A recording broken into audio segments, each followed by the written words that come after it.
I really think asynchronous learning is incredibly beneficial. Last spring, we saw a lot of schools implement it immediately as a sort of emergency protocol for COVID, and then abandon it quickly after because they weren't seeing student compliance as much as they'd like to. And I think that that is a normal reaction and totally understandable. But when implemented correctly, I think it is incredibly beneficial. Number one, it increases agency in students. They feel like they have a little bit more say and control over their learning. And when I talk to students about what they like about our school, it's that increased agency. They like to be able to control their schedule during the day. They like to choose what to do in what order. Second, it helps teach students the executive functioning skills that they need to be successful. They need to be organized. They need to have good time management skills. And we assist students in learning those as they're starting to venture into asynchronous learning at our school. And then, of course, students are able to work at their own pace and at their own level during the day. We know as classroom teachers that whenever we assign a task, it never takes all the students the exact same amount of time to complete that task. All students work at very different paces, and asynchronous learning allows them to take the time or to work as quickly as they'd like. One more note about those executive functioning skills. When you are doing asynchronous learning, it is really important to understand that you need to be teaching these alongside the content. It's not just teaching, whatever the content is for that day. You need to be actively reminding students and teaching students how to work through it. So using timers is really helpful and important. Teaching students how to organize their schedule for the day, whether that's through planners, digital organization tools, or just the tools right within the learning management system. And then following up with students as quickly as possible, really important as well. So monitoring work throughout the day, identifying students who maybe haven't started, checking in, and involving those parents or learning coaches too, to make sure that they're helping to hold students accountable at home. Accountability is a big thing that we do in the school building as teachers, right?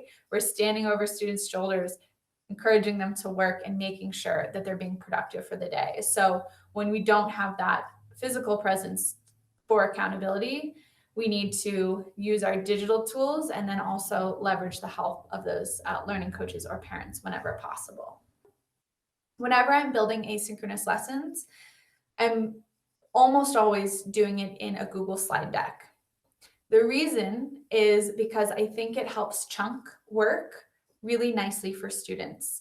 There are studies that have been done about cognitive overload, and when students see too many instructions or too many images or just too much in one space, it becomes overwhelming and they disengage from that learning.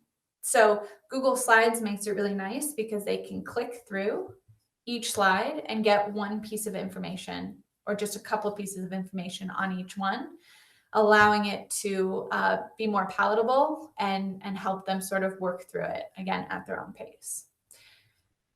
I always start with a title slide. My next slide is the learning target. Then an overview of what the lesson will entail.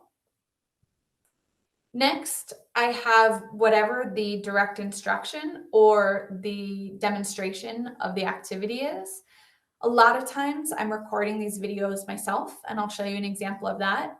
Occasionally, I'm finding videos as well on YouTube.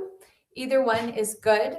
As you can see here, starting to indicate some of that time management or how long they should be spending, and asking comprehension questions on the video to ensure students are actually watching it. In this case, I've also written out the instructions for the students. And then up in the top right-hand corner, I've included a link to a timer. So this is indicating to students, this assignment should take you 15 minutes. When they get to this slide, they click in, open up that timer in a new tab, and the timer will automatically start.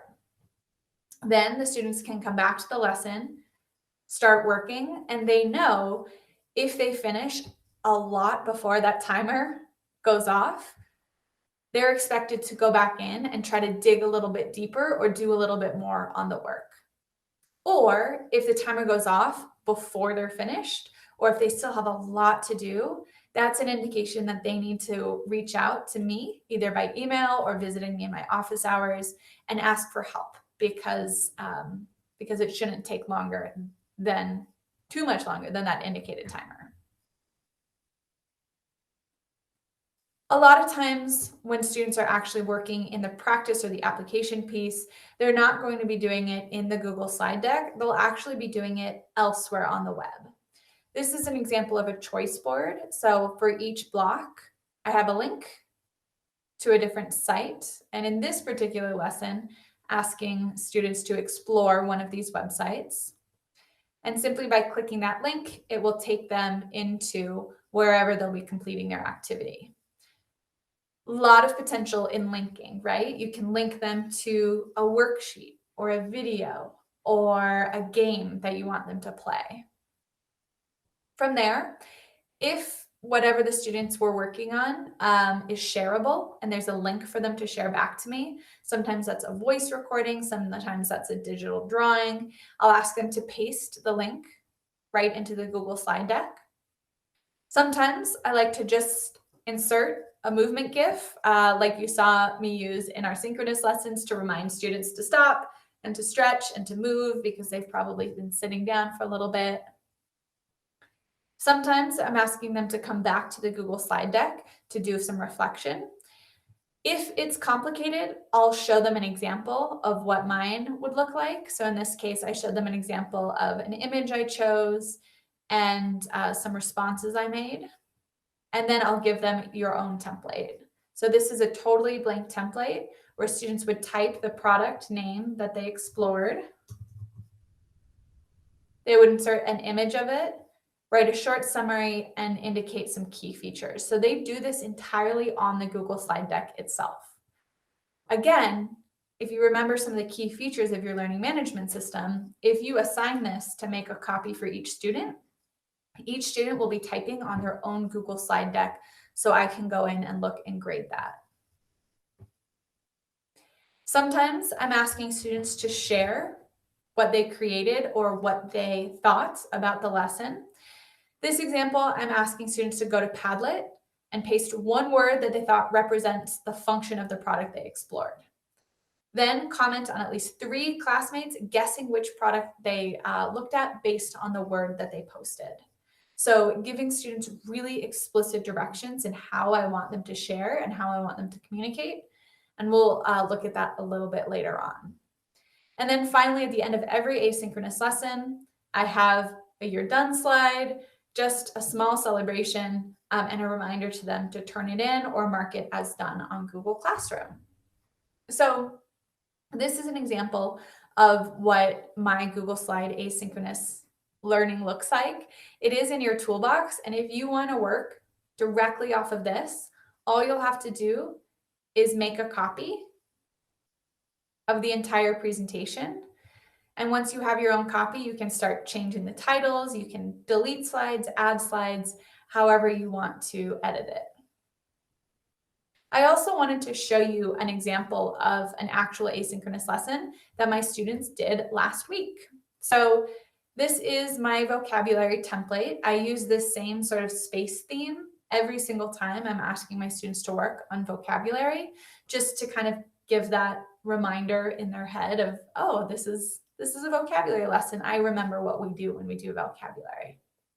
Here's that learning target. It's based directly on the Colorado State Standards.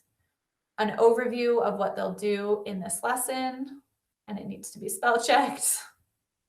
And then here's that direct instruction. So I've recorded a short video explaining exactly what I'd like them to do in the lesson.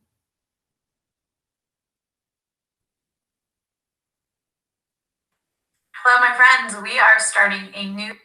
So it looks like this. Then I've linked them to Quizlet. They're completing their vocabulary in Quizlet. As you can see, when they click that icon, it will take them into the Quizlet classroom where they can create their new deck. Then I've given them their vocabulary words. This is linked to a dictionary for them to look up the definitions. I've asked them to take a screenshot from their practice game and insert it into the slide as evidence. And then they had a couple of other tasks like looking at synonyms and using words into a sentence. And then as always, there's that you're done slide at the end reminding them to turn in this assignment. When I do this on Google Classroom, again, I'll be able to see each of their individual sentences because I've made a copy for each student.